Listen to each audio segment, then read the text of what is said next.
Como complemento al tema de combustibles, vamos a tomar algunos elementos de los motores de combustión de cuatro tiempos, sobre todo aquellas diferencias que hay entre los que consumen nafta y los que consumen gasoil y poder entender en qué se basan estas diferencias y qué importancia pueden tener. Primera idea es entender cuál es como el corazón de los transportes que tienen combustión interna. Esto que estamos viendo son cuatro pistones que están movidos por el eje verde. No vamos a poner palabras técnicas, seguro que hay gente que está viendo esto y dice, sí, el árbol de levas y cigüeñal, no, no importa. A ver, vamos con las cosas mínimas posibles. Los cuatro cilindros grises se llaman pistones y están recorriendo cuatro agujeros cilíndricos. En el motor, cada uno de esos agujeros se llama cilindro. El volumen total sumado de los cuatro cilindros es lo que se conoce como cilindrada. Bien, entonces tengo cuatro agujeros cilíndricos y los pisos son los cilindros grises, que son los pistones. Estos cuatro están sincronizados. Ahora vamos a ver qué es lo que hace que se sincronicen. Básicamente vamos a ver dos modelos de funcionamiento. Uno que siguen el ciclo de Otto, que son aquellos motores que utilizan nafta, y los otros que siguen el ciclo de diésel, que son los motores que utilizan gasoil.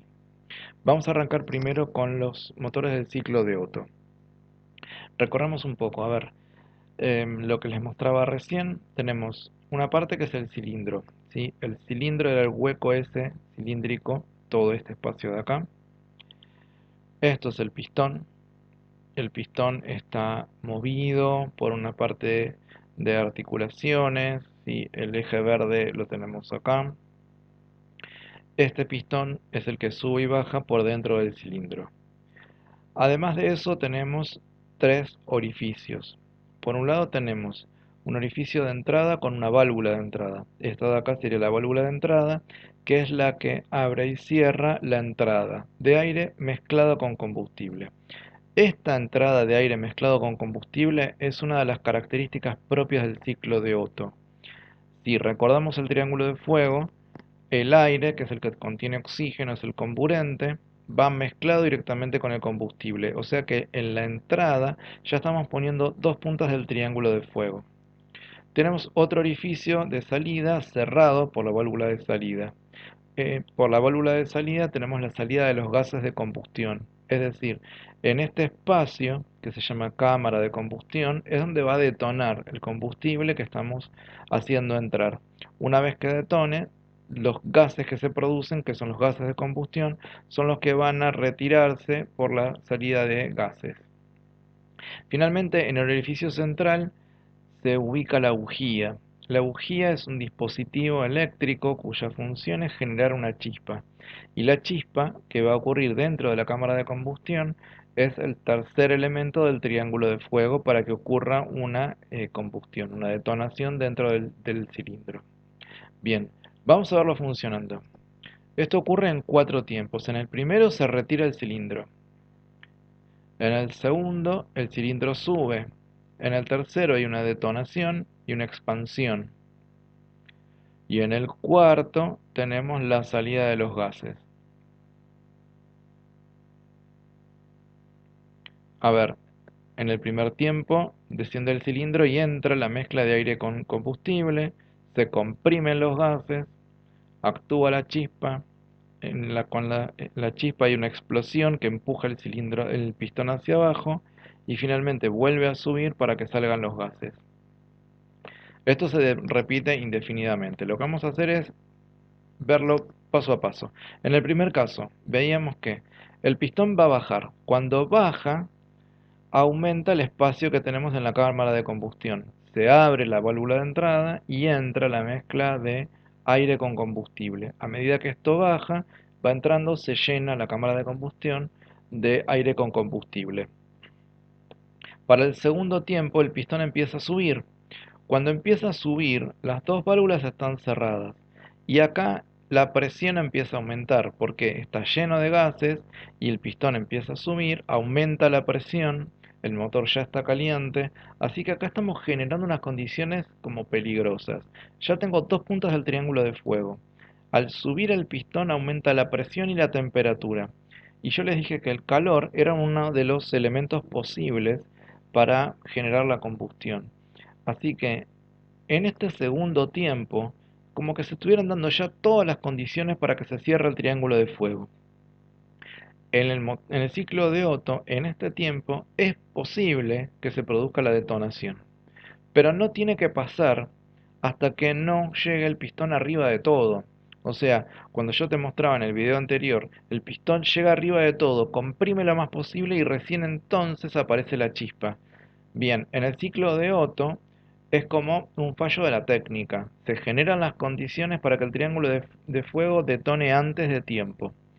Si esto detona antes de tiempo, se empieza a perder la sincronicidad. Eso lo vamos a ver un poco más enseguida. Cuando el pistón está arriba de todo, la chispa se genera en la bujía, entonces se produce la detonación y es esta detonación la que empuja el pistón hacia abajo. Finalmente, con el pistón totalmente retirado, empieza a subir otra vez y toda la mezcla de gases de combustión va a tratar de salir por la válvula de salida. Estos gases de combustión, si todo funcionara a la perfección, serían dióxido de carbono y agua. Y lo importante de esto es que no son combustibles. Por eso tienen que salir lo más posible. Si no salieran del todo y quedara un resto, cuando empezamos el ciclo de vuelta, que venimos otra vez al principio, entra el aire con el combustible, pero ahora se mezcla con los gases de combustión que no son combustibles. Por lo tanto, disminuye la concentración del combustible y pierde eficiencia todo el proceso. De ahí la importancia de que el pistón llegue hasta arriba de todo.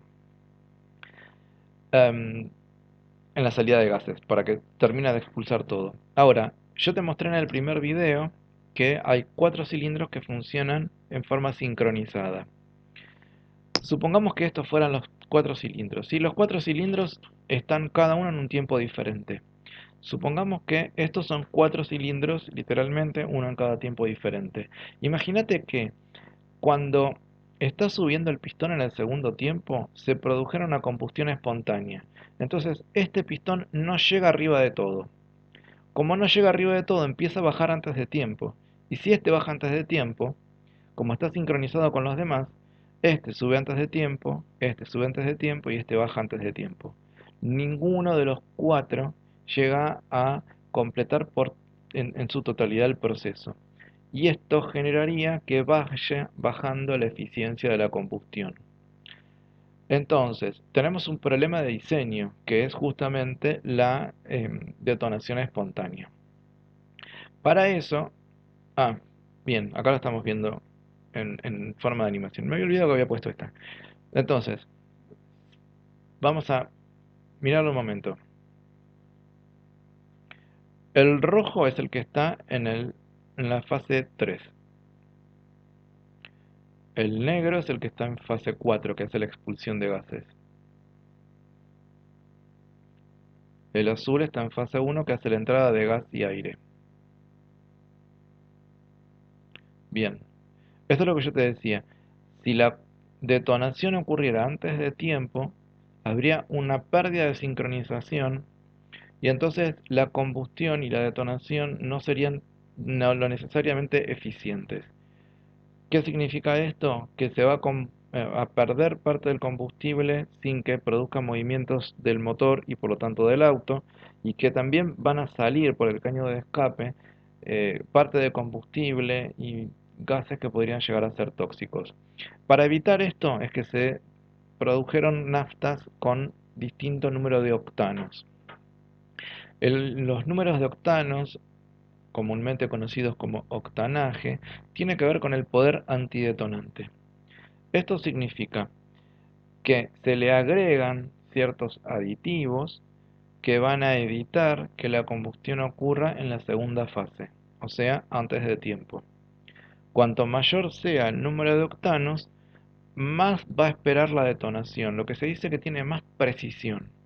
O sea que a mayor número de octanos, mejor es la eficiencia del combustible. Por lo tanto, la energía del combustible se transmite más eficientemente al movimiento del auto.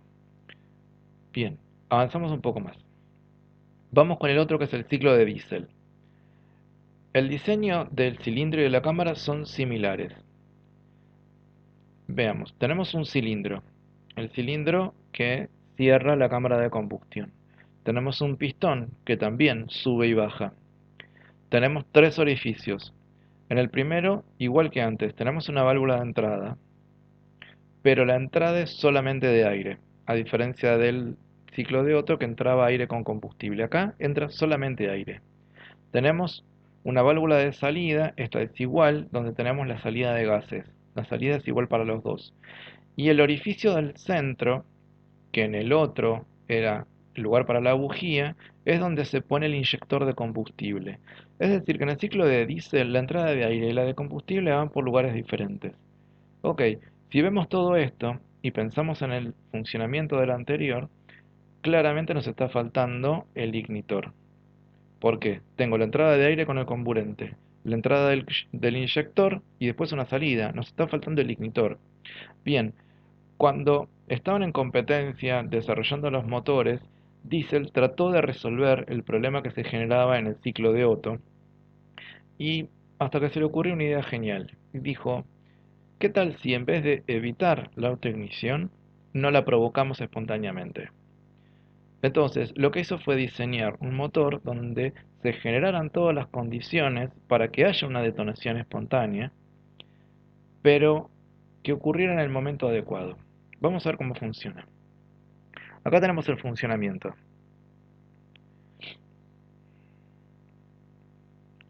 Tenemos las cuatro fases: entrada del aire, compresión, entrada del combustible y la salida de gases.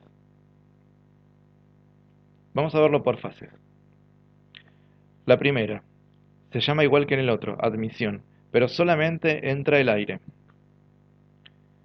La segunda, se cierran las válvulas y ahora empieza la compresión. Al haber compresión, esta cámara está caliente, solamente tiene aire, aumento la presión y entonces, al tener el oxidante, que es el oxígeno del aire, y la temperatura, que es el ignitor, no cierra el triángulo de fuego. Se dan todas las condiciones y cuando el pistón está totalmente arriba, recién entonces entra el combustible, cierra el triángulo de fuego y en ese momento se produce la detonación. Finalmente, después, el cuarto paso es la salida de gases, el escape que es exactamente el mismo. Entonces, ¿qué tienen en común el segundo y el cuarto? En el segundo y el cuarto, los dos ciclos son iguales. Pero en el primero, en el ciclo de diésel, solo entra el aire, y en el tercero, en el ciclo de diésel, es donde ingresa el combustible y es el que genera la combustión. Bien, tenés en el apunte de combustibles, desarrollado un poco más esto. Lo que me interesa es que te queden claro las diferencias entre los dos ciclos, en qué momento ocurre la combustión y los nombres de las cuatro fases.